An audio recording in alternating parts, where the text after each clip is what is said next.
अरुण जी रोए खातिर नाश्ता पानी ले आई, नाश्ता पानी करे। ना बाबा ना, आज हम कुछ ना खाए, सवेरे से कुछ नहीं खैले, दिन भर नीमक से पानी पी के बानी।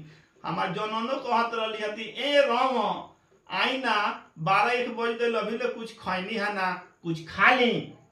तो हम कहनी हती तार दिमाग खराब बा, आज हमरा 3-3 बजे भोज खाए जाए के बा, बारात बा तो तिलक बा, पहले एक रात हिलावे दो जल्लू आ तू अपन खा पी आनंद लूट।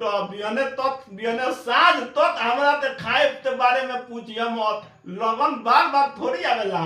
आइल बा तो हिचे दो 100 रुपया न्योता दिया था फिर बे महाराज 3-3 जगह खाए कैसे पचाए? बोरबा कहीं क्या 3-3 जने 7-8 जने खा ले तो 2 मिनट में पचा दे। हमरा लगे औषधि बा, हमरा लगे ऐसा टैबलेट बावे ती खइला के बाद 50 जने खाए फुर फुर पच जाई। जहां तू आज बम गोला निकलल सफा, पहला हमरा लगे गोली बा गोलाड्रा माइसिन, एगो टैबलेट बा खोटा माइसिन, आ एगो लास्ट वाला जो कैप्सूल बा ओकर नाम है लेंडा माइसिन। उ तीनों खाई आ पूरा हजम हो जाई। ये बावे दी तनी लेट से हजम होई, 1-2 दिन के बाद हजम होई, लेकिन हजम हो जाई। ओसे कोनो प्रकार के बीमारी होके वाला नहीं के। डम डमा डम डम डम डमा डम बस बस बस।